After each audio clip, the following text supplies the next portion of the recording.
Tantor Audio, a division of Recorded Books, presents Race Talk and the Conspiracy of Silence, Understanding and Facilitating Difficult Dialogues on Race, by Derald Wing Sue. Narrated by Bill Andrew Quinn. Publisher's Note: in this audio edition, you will hear references to tables present in the print and ebook formats of the book. Limit of liability and disclaimer of warranty. While the publisher and author have used their best efforts in preparing this book, they make no representations or warranties with respect to the accuracy or completeness of the contents of this book, and specifically disclaim any implied warranties of merchantability or fitness for a particular purpose. No warranty may be created or extended by sales representatives or written sales materials. The advice and strategies contained herein may not be suitable for your situation. You should consult with a professional where appropriate. Neither the publisher nor author shall be liable for any loss of profit or any other commercial damages, including but not limited to special, incidental, consequential, or other damages. Preface. Race Talk and the Conspiracy of Silence is a sequel to the highly successful book Microaggressions in Everyday Life, Race, Gender, and Sexual Orientation. It was developed over a 10-year period of research and observation of participants engaged in difficult conversations on race, racism, whiteness, and white privilege.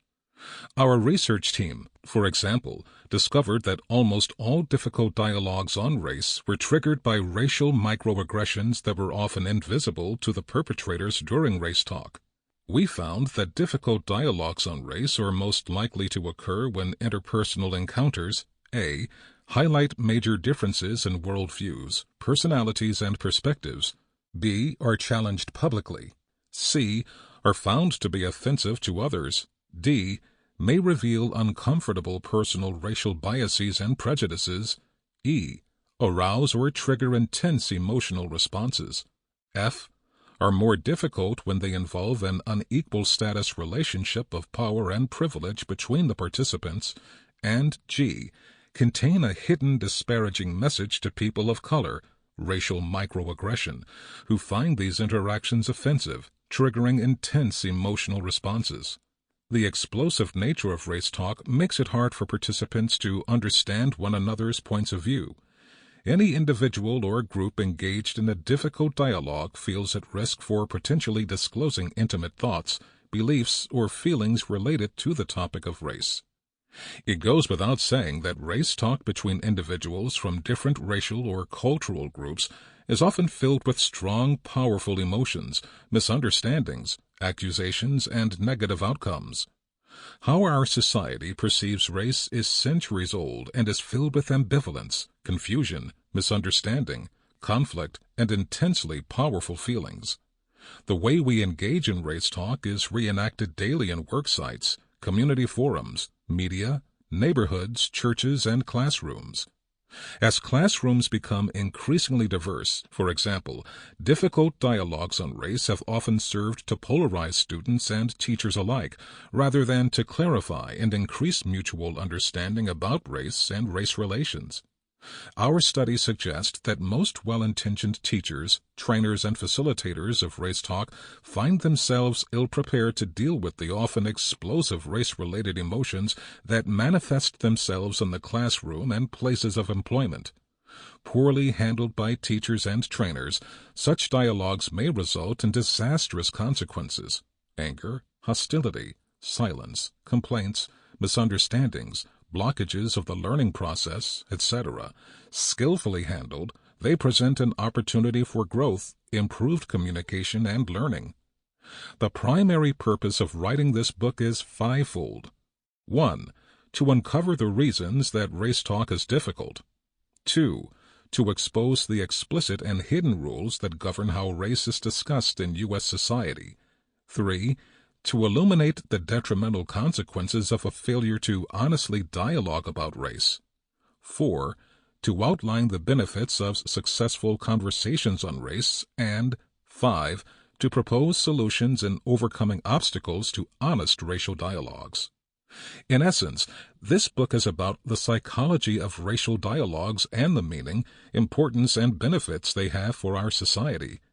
It is written for educators who teach and work in academic and school settings, trainers and facilitators in business, industry, governmental agencies, and health settings concerned with improving race relations through honest conversations on race, and parents who must help their children, white and children of color, navigate the contradictions and hidden messages of racial prejudice, bias, and discrimination. These objectives are extremely important for several reasons.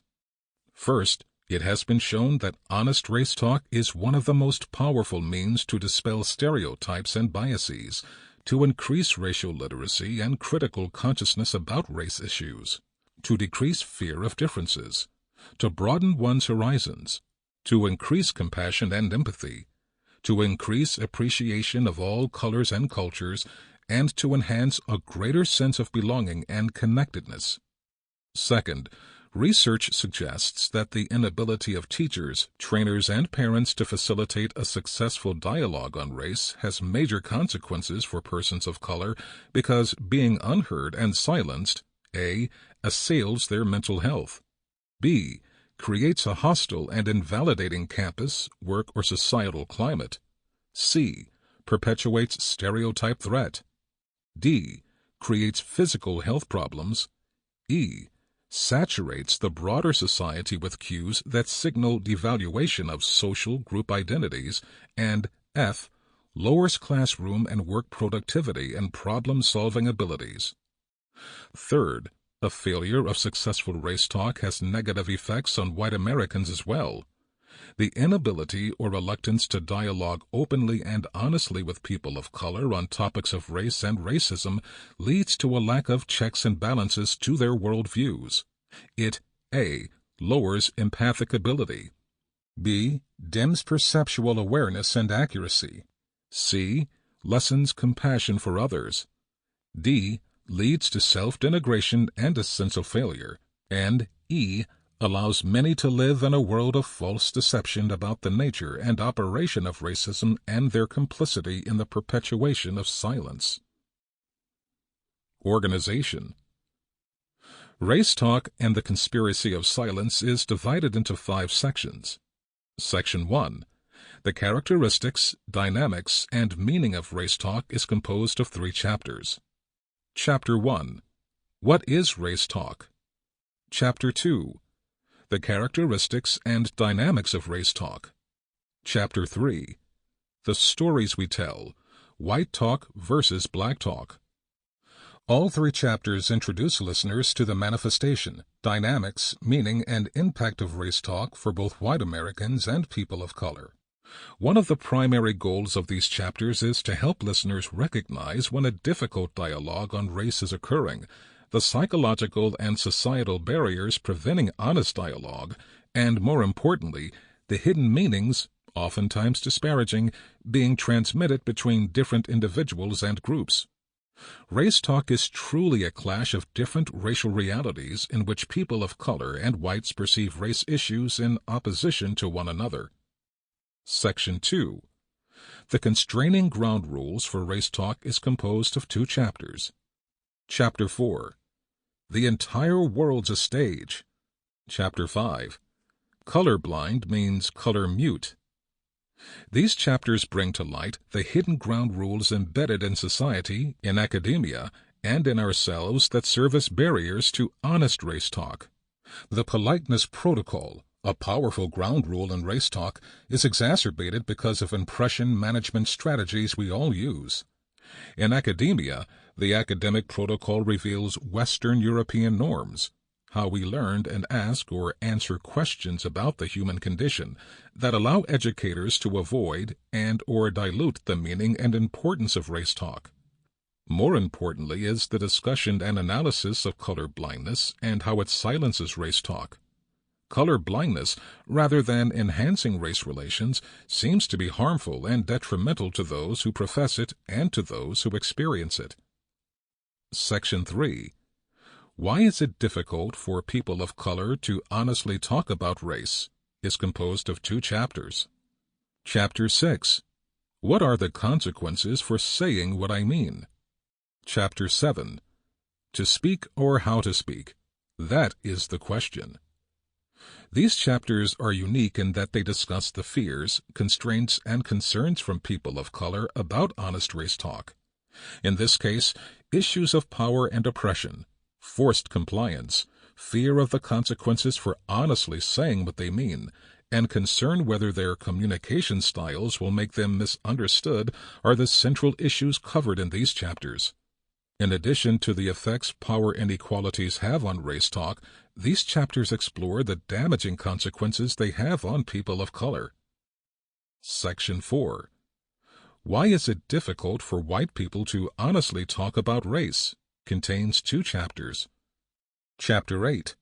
I'm not racist. Chapter 9.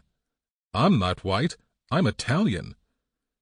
Complementing the last section on why people of color find race talk difficult, these chapters explore why whites find honest racial dialogues anxiety-provoking.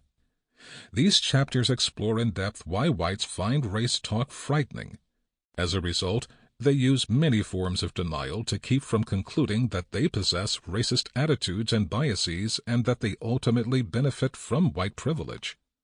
Race talk threatens to unmask the hidden secrets of racism and potentially forces whites to consider their responsibility in the perpetuation of racism.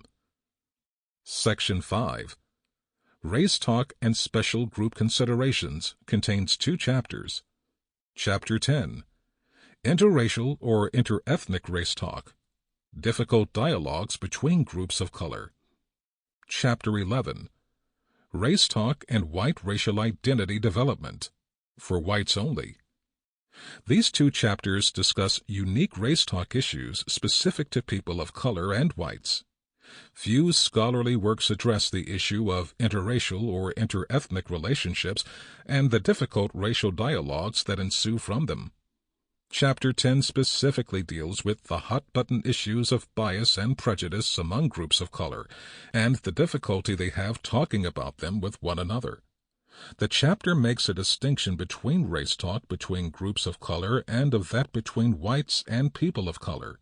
This distinction can be a subject of a difficult dialogue as well.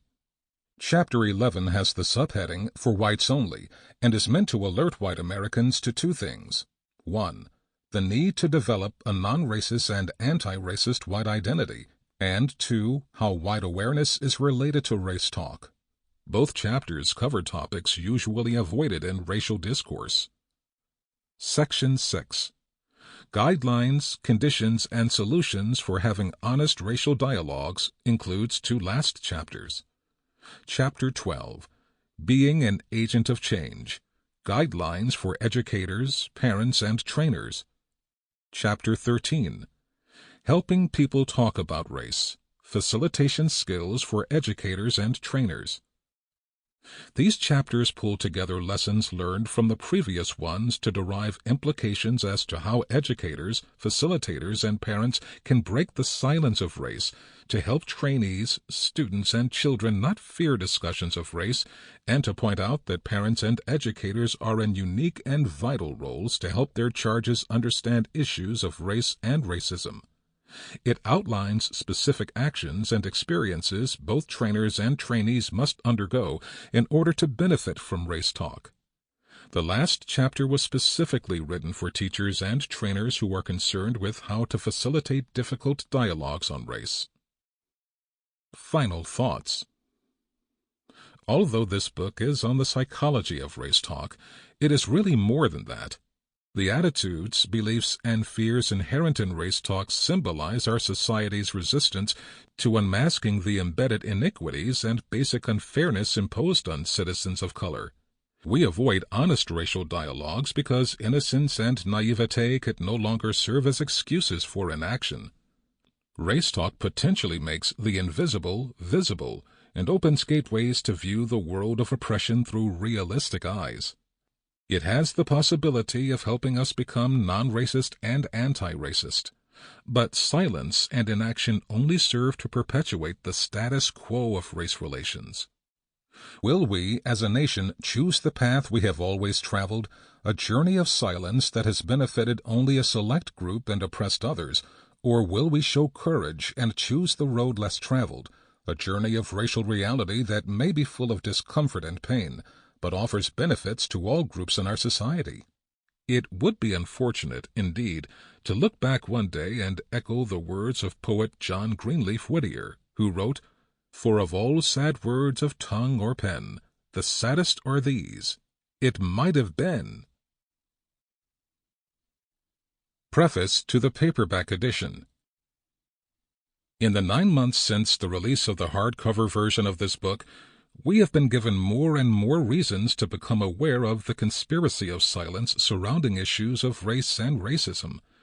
Even when forced to confront matters of bigotry and discrimination, the implications of these dialogues have been resisted, avoided, dismissed, and/or minimized by politicians, civic leaders, many concerned citizens, and even well-intentioned educators. Knowingly or unknowingly, our society has colluded in a conspiracy of silence about race that allows those in power to live in comfort, naivete, and innocence, while people of color continue to live quiet lives of desperation, attempting to speak, but having their voices unheard or silenced. For many years I have watched with disappointment and sadness as Americans have wrestled with issues of race and racism in apparent futility. From shooting deaths of unarmed black men such as Trayvon Martin, Michael Brown, and Tamir Rice, 12-year-old youth, the unwarranted federal charges of espionage against Chinese Americans, such as Professor Shi Shaoxing of Temple University and hydrologist Sherry Chen of the National Weather Service, and the recent school suspension and police detention of 14-year-old Ahmed Mohammed because he was suspected of building a suspicious device, a clock as a science project, pose difficult questions concerning the role racial bias plays in these heartbreaking incidents. Did race have anything to do with the shooting deaths of these 3 African-American males? Did the arrest of Dr. Shi and Mrs. Chen have anything to do with their Chinese ancestry and our current soured relations with China? Did anti-Muslim sentiment or terrorist stereotypes of Middle Easterners play a role in the arrest of teenager Ahmed Mohammed? From the perspective of many people of color, the answer is a resounding yes. People of color also assert that these overt incidents represent only the tip of the iceberg, and that they also experience less visible but equally harmful forms of constant and continual racial microaggressions that serve to denigrate, insult, invalidate, and disempower them. The continual media reports of African Americans being unjustly profiled, arrested, and killed has led to the Black Lives Matter movement in an attempt to bring attention to the plight of black people. The movement has challenged white society's false assumption that race plays a minor or insignificant role in the actions taken by law enforcement agencies and societal disparities that exist between blacks and whites in living standards. Rather than listen and engage in open dialogue, many white Americans have countered the phrase Black Lives Matter with White Lives Matter or All Lives Matter, thereby diluting or diminishing the legitimacy of racial concerns. The fact that African American men are 21% more likely to be killed by the police than white men, and that African Americans as a group have a significantly lower standard of living and employment, healthcare, and education are silenced or unspoken secrets. Many in our societies simply ignore these disparities, diminish their importance, offer more benign explanations for their existence, or simply do not believe these disparities are due to racism. Interestingly, when incidents of racial misunderstanding occur, however, the most common solution offered by educators, political pundits, news commentators, and business leaders is the need to engage in racial dialogues. Americans need to talk more about race in order to increase mutual understanding and racial harmony. But instead of bridging racial divides, much of the recent discussion of race and racism in mainstream and social media seems to have increased antagonism between racial groups and led to a hardening of biased views. Why do attempts at racial dialogue fail so miserably? I have found that simply encouraging people to discuss race issues without understanding what it entails can actually prove detrimental and harmful. Unless one understands the dynamics and meaning of racial conversations, and unless it is carefully planned, racial dialogues can actually backfire and create greater chasms between groups. Racial dialogues represent a clash of racial realities. In many respects, race talk is grounded in the stories we tell to ourselves and others about our values, beliefs, and opinions on race. For many white Americans who engage in racial conversations, they are expressing honest beliefs that racism is a thing of the past, that they personally do not harbor racist beliefs, that anyone who works hard in the society can succeed, and that they treat everyone with respect and dignity. The stories from people of color contain different themes that are akin to telling on racism. Race talk from people of color challenges the racial reality of white Americans. We do not live in a post-racial era. Racism is alive and well. Meritocracy is a myth, and white people are unknowingly responsible for creating many of the hardships experienced by people of color. Herein lay one of the major obstacles to honest and meaningful racial conversations. Many well-intentioned citizens harbor deep-seated fears about possessing unconscious racial biases that assail their images of being good, moral, and decent human beings who would never intentionally discriminate. Race talk threatens to unmask the ugly secrets of personal prejudices. Ironically, successful racial dialogues as a means to increase awareness and compassion can only come about when we acknowledge and take responsibility for our implicit biases and behaviors. None of us is immune from inheriting the racial biases of our society. We were not born into this world freely choosing to be bigoted and biased. We took this on through a painful process of social and cultural conditioning. Until we are honest with ourselves, can we be open and honest with one another? In closing, I am reminded of a statement by Dallas Mavericks owner Mark Cuban when he publicly stated, "No, I'm prejudiced, and I know I'm bigoted in a lot of different ways. If I see a black kid in a hoodie on my side of the street, I'll move to the other side of the street. If I see a white guy with a shaved head and tattoo, I'll move back to the other side of the street." None of us have pure thoughts. We all live in glass houses. Cuban's point was that everyone is prejudiced. Acknowledgement is the first step to successful racial dialogues and to overcoming our biases. Learning to talk about race is crucial if we hope to achieve the equal society that has long been part of the American mythos. Each one of us, through our everyday interactions with each other and the example we provide for the next generation, can contribute to this hallmark of social justice. In Race Talk and the Conspiracy of Silence, a concrete set of guidelines and solutions for engaging in honest racial dialogue will help policymakers, politicians, law enforcement officials, educators, parents, and trainers become agents of change by bringing the issue of race to light in a positive manner. Derald Wing Sue. Section 1. The Characteristics, Dynamics, and Meaning of Race Talk. Chapter 1. What is race talk? It gets so tiring, you know. It sucks you dry. People don't trust you. From the moment I, African-American male, wake up, I know stepping out the door that it will be the same day after day. The bus can be packed, but no one will sit next to you. I guess it may be a good thing because you always get more room, no one crowds you. You get served last. When they serve you, they have this phony smile and just want to get rid of you. You have to show more ID to cash a check. You turn on the TV and there you always see someone like you being handcuffed and jailed. They look like you and sometimes you begin to think it is you. You are a plague. You try to hold it in, but sometimes you lose it. Explaining doesn't help. They don't want to hear. Even when they ask, "Why do you have a chip on your shoulder?" Shit, I just walk away now. It doesn't do any good explaining.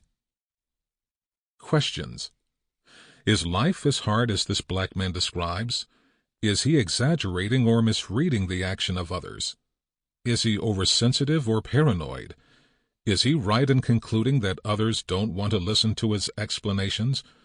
Why is he so angry and resentful? Do you believe him or not?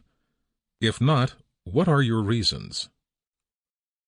Thomas Lee was a Chinese-American award-winning journalist for the Star Tribune who went to interview the president of a large manufacturing company. He arrived a few minutes late and informed the receptionist at the front desk that he was looking for the president's executive assistant. She responded by asking whether he was delivering food from a local Chinese restaurant. Lee recounts that this wasn't the first time he had been mistaken for a Chinese food delivery person. In college, he had similar experiences when he would arrive at his girlfriend's dorm with dinner, and the attendant would assume just that. Embarrassed by such encounters, he generally let them go, but it consistently left him feeling like a second-class citizen. Writing about this experience in the Star Tribune, he provides insights into the internal dilemma of Chinese Americans who are frequently stereotyped as service workers. The experience was even more stunning to him because he was wearing a dress shirt, black slacks, and black dress shoes. True, he also wore sunglasses and was sporting a backpack, but Lee asked how many food delivery guys carry Kung Pao chicken in a Gap bag. When the receptionist realized her error, Lee said she offered a clumsy explanation and said her boss always ordered food for lunch. He sarcastically wrote that he was grateful she didn't speak extra slowly to him or offer a tip. Questions. Have you ever mistaken a person of color for a service worker? Or, as a white person, have you ever been mistaken for a service worker? What were your reactions? How did you handle the situation? Did you make up an excuse? Were you offended? Why is it such a big deal? Is there a difference between being mistaken for a service worker as a white person or a person of color? What are the differences? Discussing race issues in class is one of my greatest fears as a teacher, white female professor. Nothing good ever seems to come from it. Last week we discussed the intersection of race and law. New York City's stop-and-frisk policy came up. Some of the students of color called it racial profiling, but one white student indirectly implied it was warranted because of crime statistics. He, white student, stated that most crimes were committed by blacks, especially in Harlem. It was an incendiary moment, and the exchanges were explosive. Students of color accused certain classmates of being racially biased. Most of the white students were scared to death and refused to participate. One white female student began to cry. I tried my best to comfort her and admonished students to respect one another. When that didn't work, I tabled the discussion. For the rest of the semester, whenever the topic of race arose, we avoided it. I knew I was failing my role as the teacher, but I didn't know what to do. When the semester ended, we were all relieved. Anonymous workshop participant story. Questions. What makes talking about race such a hot-button issue? What do you think was going on with the white students? What do you think was going on with the students of color? What makes racial dialogues so difficult? Can you picture yourself in this situation? What fears would you have as a white person? What fears would you have as a person of color? You see, the subjects I, white psychologist, am about to discuss, ethnocentrism and racism, including my own racism, are topics that most whites tend to avoid. We shy away from discussing these issues for many reasons. We are racked with guilt over the way people of color have been treated in our nation. We fear that we will be accused of mistreating others. We particularly fear being called the R word, racist, so we grow uneasy whenever issues of race emerge. And we tend to back away, change the subject, respond defensively, assert our innocence and our color blindness, denying that we could possibly be ethnocentric or racist. Kiselica, 1999, page 14. Questions. Is Kiselica admitting to us that he is a racist? Is he a bad person or an honest person? What does the word racist mean to you? Is it possible for anyone born and raised in the United States not to have inherited the racial biases, prejudices, and stereotypes of our ancestors? Is it difficult for you to... Sample complete. Ready to continue?